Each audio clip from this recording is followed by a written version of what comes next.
Hello, and welcome to the North Coast Journal Preview, where we take a look at the stories being followed in the upcoming edition of the North Coast Journal. I'm your host, Dave Frank, and I'm joined this week by Thad Greenson, news editor, and Jennifer Famiko Cahill, arts and features editor at the North Coast Journal. Welcome, guys. How you doing? Dave, how you doing? Pretty good. And today's a big day. Oh my goodness, I didn't know you were going to go there. Yeah, I turned 50 today, so I'm in this ancient birthday celebration day mode right now. That is fantastic. Happy birthday. Thank you very much. I was shocked to learn that it's your 50th, but more shocked to learn that you're a Virgo. Okay. So actually, it's called the Day of Mastery if you look up in the birthday book, and it's just one of those crazy things. Not just a Virgo, but a hyper Virgo. Can I call you Master from now on? Master Dave? Let's talk offline about it. We're gonna talk about your Chinese zodiac when we're done here. Okay, deal. Yeah. Well, let's dive right in, Thad. Why don't you tell us a little bit about what's on the cover of the new edition? Yeah, this week's cover story is actually mostly a photo essay by local photographer Mark Larson, but it is celebrating the otter art in our lives that has been a part of our lives for, I don't know, a year now or so, on display around town as a part of the Otter Art Project, raising money for the Citizen Otter Monitoring Project, I think is what it's called. The Otter Spotters. The Otter Spotters, yes. But it's a big photo spread of just these beautiful otters that more than 100 local artists came together to paint and decorate, and they're just fabulous. And it's a great project that has kind of these reverberating impacts for the artists, and then for the Otter Spotter Project and whatnot. So it's a good feel-good story.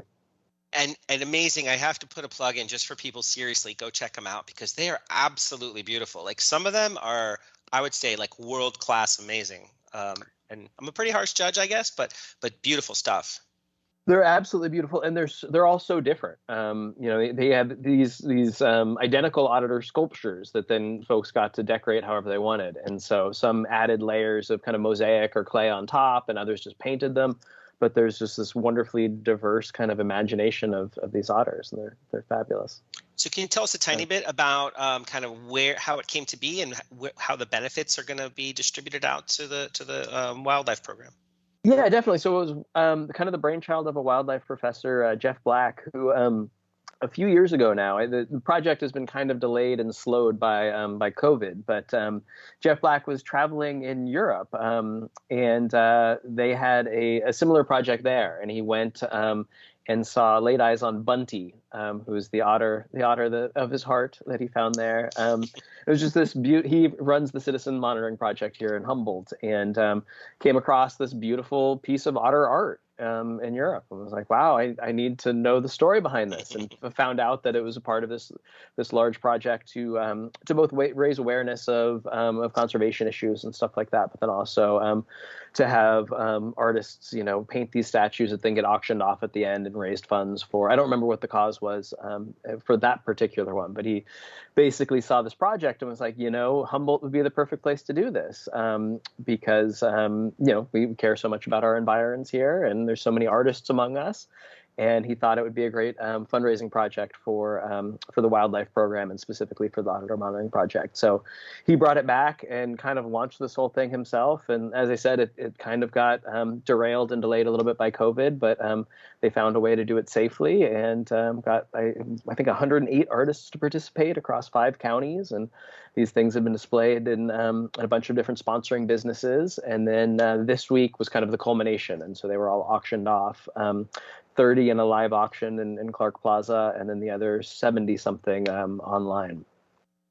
So actually, unfortunately, our viewers and listeners will not have a chance to view them because today is the last day that they're going to be up. But we will have a massive slideshow of photos of them on northcoastjournal.com. So folks can come check it out there, and then hopefully there will be another one. Hopefully they do it again next year, the year after. Fantastic. It's really cool. I do hope it becomes a legacy. Yeah. And it's over $100,000 anticipated to be raised. Does that sound right? I think they already hit 125, and they were hoping for 150 by the end. And I think a big chunk of those funds are going to fund paid wildlife internships, student internships for students in the wildlife department at HSU. So yeah, that is fantastic. Go ahead and check them out. I encourage everyone to check out the slideshow, and Mark Larson. Mark Larson, I feel like, has been drawn to these otters since the beginning. He's kind of an otter guy. And on days when the news is terrible, he occasionally will send me pictures of otters and be like, hey, some otters. Bless him. But I encourage everyone to look through the whole slideshow and find your soul otter, your Patronus. Get to know it, let it guide you. But they're going to be up, and they're really great. Just a joy to look at. Otter joy. Otter joy. One last thing on this is that it says they hope that it'll inspire people to look at otters, more in the wild, and also art, and get engaged in both. So I thought that was fantastic. Why don't we pivot now to the editorial this week, Thad, that you've gotten about some recent events in the community? I'll give you the softball to just dive right in and tell us about what you experienced in the last week or so. Yeah, so this week's editorial really stemmed from me just kind of reflecting on a couple of critical incidents that I personally reported on last week in Humboldt County. One that ended tragically with a man being shot by police on Mad River Road in Arcata, and the other the next day that ended very honestly unexpectedly well, with everybody safe and alive and unharmed, and the suspect in custody. And so kind of those two, and then coupled with there was an officer-involved shooting, or California Highway Patrol officers and a sheriff's deputy up in Del Norte County shot a man last month, Robert Anderson, a 38-year-old who'd recently moved to Crescent City from Michigan. And the Del Norte County Sheriff's Office just released video of that incident over the weekend. And so I was just kind of chewing on these incidents and the release of the video. And so that's kind of the central part of the editorial, is kind of walking through the two incidents locally in Humboldt, and how they ended so differently, and how impressed I was with the one that ended well, and how, for folks who don't know, it was a standoff with a gentleman named Matthew Dilley, who is wanted on a number of warrants for kidnapping and endangerment and a couple other charges, and had been kind of on the run from police for a couple days. There was a kind of big manhunt for him in McKinleyville after he was sighted there. And officers spotted him, and he was armed with a pistol, and got into an armed standoff with him where he wasn't like barricaded in a house or something. He was just standing on the street. And it got to the point where there was, I think, 4 or 5 officers who had rifles trained on him. And they stood there and negotiated with him for more than 2 hours, kind of at gunpoint. And then finally, he agreed to put down his gun and be taken into custody after they'd kind of developed a rapport with him, but then they'd also promised him a Sprite, a can of chewing tobacco, and a meal before he went to jail. And moments after this ended, and he was kind of in handcuffs, I drove by the scene as I was getting ready to leave, and noticed that the undersheriff, who had been kind of commanding the scene in the police response that day, was sitting on the curb next to him. And he, Matthew Dilley was sitting there with his Sprite and his dip, and they just appeared to be having this very human conversation. And it just kind of hit me that, the humanity of that moment is so often absent in both these incidents, but then also how they're reported on and how people view them. And so it was a powerful moment. And then the through thread in the editorial is that honestly, for these incidents that go poorly, that end with, with somebody shot or suffering any kind of great bodily injury, a new state law has come into effect that requires police agencies to really promptly release the video footage from those incidents. So it used to be that that footage just kind of fell under the California Public Records Act requests, and police agencies really had the option whether they wanted to release it or not. There was nothing legally binding them to disclose those videos. And this new law, Assembly Bill 748, went into effect, I think, late in 2019, but it requires agencies to release the footage in almost all circumstances within 45 days of an incident. And this hasn't really come up locally, thankfully, because we haven't had many of these incidents over the last, 2 years or year and a half. But it will moving forward. And so part of the editorial is saying that we just kind of need a framework to start looking at these incidents and talking about them. And I think a lot of polarization that we've seen in our community in general, but especially around critical incident conversations, is that we just really don't have a common set of facts in most of these, or a common framework. What happens is, what's happened historically is, a police agency really reports what happened. And sometimes there's independent witnesses, really often there are not. And because of, maybe a history of abuses of trust and things like that, there's just a really polarized dynamic where a certain contingent seems to always be quick to find fault with how police handled the situation. And just as significant, another contingent, finds no fault at all. Like that the police, there's that thin blue line and they can do no wrong. And if an incident went poorly, that's, anybody's fault but police. And now for the first time in Humboldt County, we're really regularly, when these things happen, going to have a chance to look at them for ourselves and decide, whether not just a shooting was legally justified, but whether it should have happened, whether it could have been avoided, and have these conversations. So an interesting element to this is that it's the law now, and I think I recall seeing that you guys actually requested, your newspaper requested the video of the incident in Del Norte. So you actually used that process. Did you find any snafus, or did you thought it operated smoothly, kind of as intended? So it operated super smoothly. So we filed a California Public Records Act request for this footage that they're now legally bound to disclose at some point. They have 45 days, like I said. They actually turned it over much more promptly than that. They responded to our Public Records Act request saying that they had just made the videos public. So they didn't disclose them directly to us, but they posted them online, which is exactly how it's supposed to work. Thank you. And then let's take it to the next step. We talked about a community conversation, something new for us in this state is now another tool for, understanding these situations better. Granted, you guys cover it and there's comments on your, your website, and there's Facebook argumentation, I'm sure, that circles around. But how do you kind of see it playing out as an opportunity for the community to get a better understanding and actually grow when incidents like this happen? Yeah, so we at the Journal have advocated for these videos being made public for years now, and feeling that that's really important I think for community members to recognize that police are acting on behalf of the state, and the state exists, for us, for the people. And so they're really acting on our behalf. And so when we have these conversations around the use of force, it really, I think in an ideal world, should be a community-wide conversation about what levels of force we're comfortable with, how we want officers to act in these situations, and then, meld policy to those goals.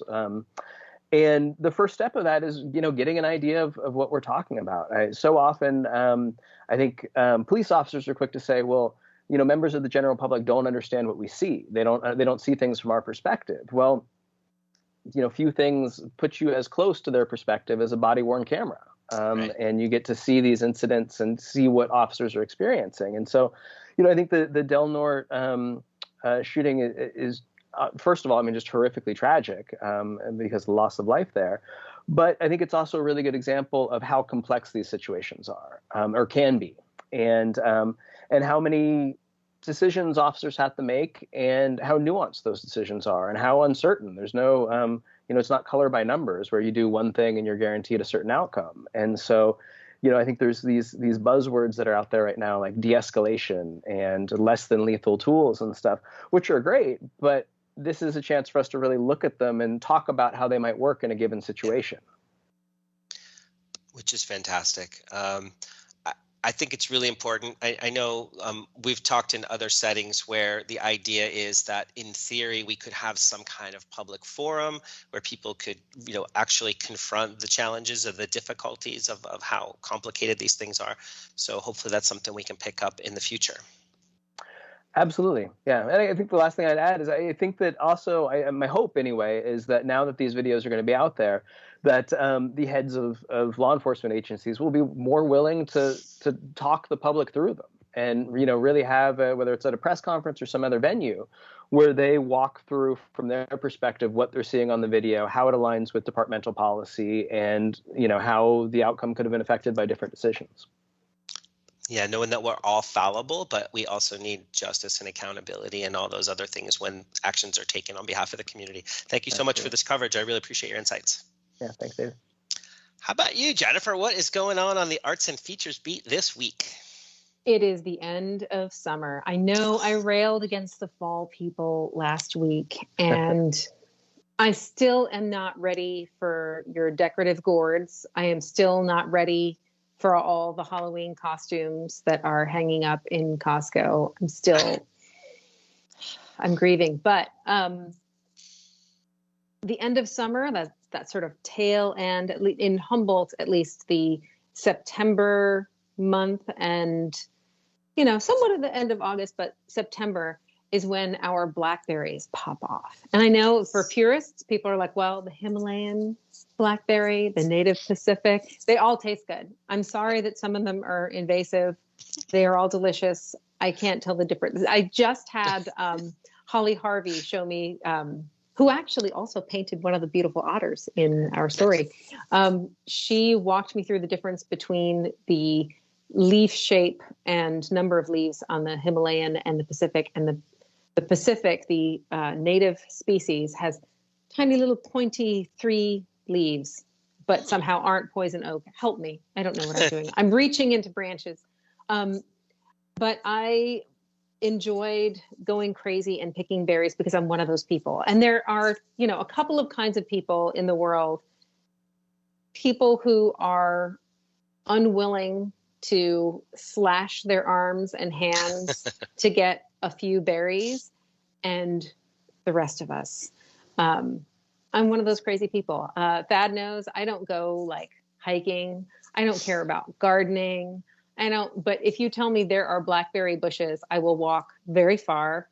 I will put on some sort of hideous rubber boot, and I will destroy my forearms getting every last berry. And I don't care if there's a yellow jacket on my face. I am not moving. I will reach around a terrifying spider web. I actually was reaching behind one, and my daughter was screaming because there was a spider crawling up like this in front of me. And I was like, I don't care.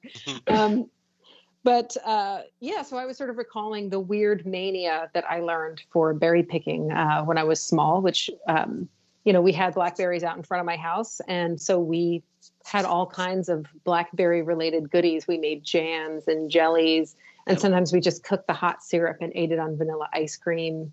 There was a lot of blackberries and milk for breakfast. And we didn't really make blackberry pie, but I became a pie person later in life. And so I am making a end of summer pie. It's a blackberry pie with apple in it because our apples are starting, right? And what the apple does is you kind of grate it down to like a raw applesauce, basically. And you mix it in with the berries, and one apple will kind of keep your pie firm so that it doesn't just go whoosh when you cut it, like so. I know you hate me so much, and on your birthday too, but that way it's like, you know what I mean? It doesn't just come out, it stays firm, and you don't have to put a ton of cornstarch, because cornstarch tends to, after a certain amount, make things really gummy and kind of gooey, which I do enjoy to a certain extent. But after a while, when you're trying to get berries to hold together, particularly if you are not good at waiting for pies to cool. Like me. Yeah. Virgo. So anyway, so the recipe that's in this week's paper has the blackberry pie with the apple filling, and then also some pie crust. I am a big believer in making your own pie crust. Store-bought pie crust, she says in her Ina Garden voice, is fine. However, when you make your own, you can't go back. You just can't. I know Thad is devoted to the Cuisinart method, and I respect that. Yes. I kind of, over the years, have come up with a crust that I feel is really easy to make, and that takes some of the pressure off, including using a little vodka, which is not just to relieve the personal pressure that I'm feeling. It's actually for the pie rather than water, to help it get flakier, and also resting the dough so that you don't have to freak out about like, oh, I'm adding too much water. Have I ruined it? Pie is intimidating that way, right? We get this idea that like, oh, you have to be a person who makes pie. And granted, it took me a lot of pies. Shout out to my husband who ate a lot of pie, a lot of bad pie to get to where we are. A lot of sandy crust that man ate. But once you get it down, and once you can sort of like throw together a crust in a short time, throw it in the fridge and the freezer, then you have it, and you are a person who can just make pie when fruit shows up, whether it's you're going out and picking it, or whether somebody shows up to your house with peaches. What's up, Thad? So, I strongly encourage everybody to try it. It's a low pressure fruit pie. And, it was wonderful to actually be able to pass on this kind of tradition of, masochistic mania, to my daughter, picking with her and, watching her like brave thorns. And like, initially it's terrifying, right? You get a cut, you get a scratch, you get whatever, and you're like, I can't do this.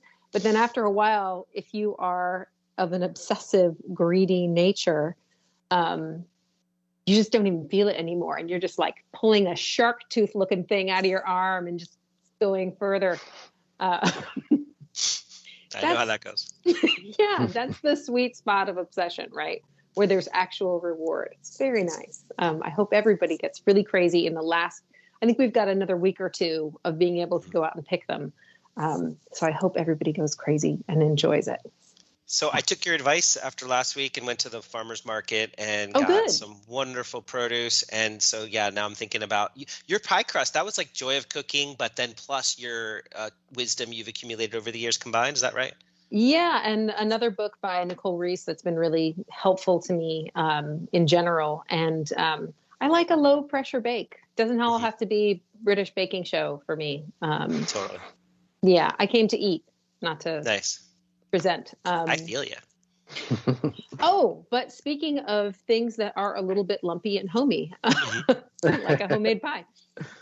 This week, Mike Kelly's story in our Washed Up column, which if you haven't been reading Washed Up, what are you doing? What are you even doing with your life?